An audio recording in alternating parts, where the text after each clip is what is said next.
আসসালামু আলাইকুম রহমতুল্লাহ। সম্মানিত দর্শক মণ্ডলী, আজকে আমি মওদুদী সাহেবের খেলাফত রাজতন্ত্র বইয়ের ভিতরে থাকা জাল ও জয়ী হাদিস সিরিজের আজকে তৃতীয়তম ভিডিও আমি আপনাদেরকে দিচ্ছি। অনেকে বলছেন যে আপনি মওদুদির পিছনে লেগেছেন নিজের মার্কেট বাড়ানোর জন্য। আমিও বলতে চাই যে মওদুদী সাহেব সাহাবীদের পিছনে লেগেছিল নিজের মার্কেট বাড়ানোর জন্য। তা আসলে বিষয়টা এরকম না, উনিও ওই উদ্দেশ্যে কাজটা করেন না, আমিও সেই কাজটা করতেছি না।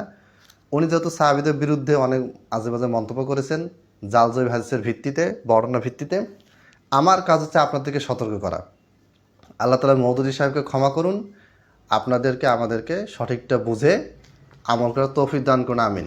আজকে আমি কথা বলবো 62 পৃষ্ঠা একটি রয়াত তিনি বর্ণনা করেছেন, সেটা আমি আলোচনা করব। রয়াতটা হচ্ছে ইন্নাল্লাহ ফারাদা ফারাইদা ফালা তুদাইয়ুহা ওয়া হারামা হুরুমাতিন ফালা তানতাহিকুহা ওয়া হাদ্দা হুদুদান ফালা তা'তাদুহা। আচ্ছা, এটা বাংলা অনুবাদ দেওয়া আছে। আল্লাহ তাআলা কিছু ফারায়েজ নির্ধারণ করে দিয়েছেন, তোমরা তা নষ্ট করো না। কিছু হারাম বিষয় নির্দিষ্ট করেছেন, তোমরা তা লঙ্ঘন করো না। 62 পৃষ্ঠা টিকা নাম্বার 2 নম্বর টিকাতে দেখেন লিখেছে মিশকাত। আবার একই ভুল, রেফারেন্সের ভুল। মিশকাত কোনো মৌলিক কিতাব না।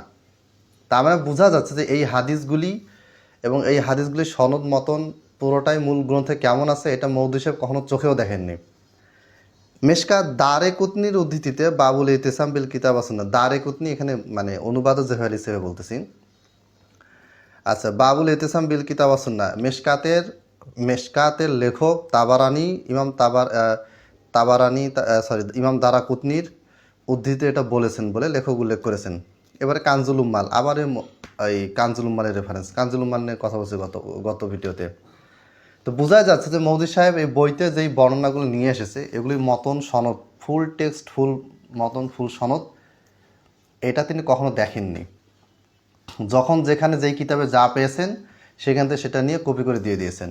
আচ্ছা, এরপরে এখন প্রবলেমটা কোথায়? প্রবলেমটা হচ্ছে এই যে রেওয়ায়তটা তিনি নিয়ে এসেছেন 62 পৃষ্ঠা, মানে এই অনুবাদে 62 পৃষ্ঠা, এখানে এই যে সনদটা আছে ইমাম তাবারানি সহ যত কিতাবে সনদটি এসেছে সেখানে একটি প্রবলেম আছে, সেটা হচ্ছে ইনকিতা বাইনা মাখুল ওয়া সালাবা।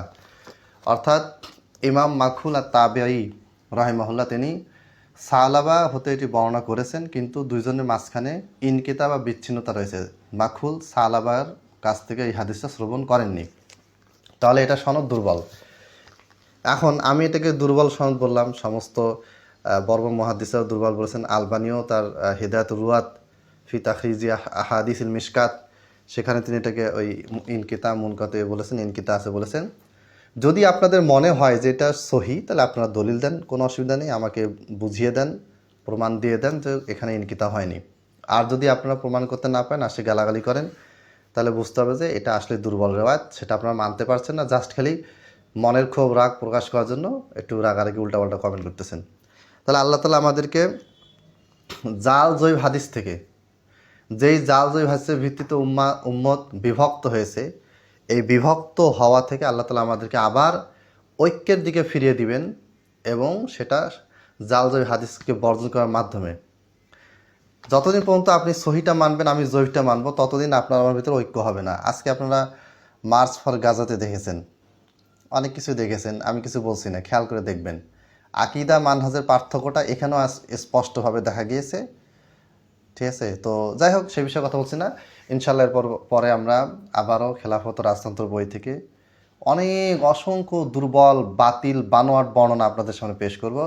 আপনারা ধৈর্য ধরুন এবং দোয়া করুন যেন আমরা আমাদের দাওয়াতি কাজে সহিটা পেশ করতে পারি এবং জয়ীবটা বর্জন করতে পারি। প্লাস জয়ীবটা যে বর্জন করতে হবে, কেন বর্জন করতে হবে, এটা যেন রেফারেন্স দলিল সহ আপনাদেরকে আমরা বুঝিয়ে দিতে পারি। আল্লাহ তাআলা আমাদেরকে বুঝার তৌফিক দান করুন। আসসালামু আলাইকুম ওয়া রাহমাতুল্লাহ।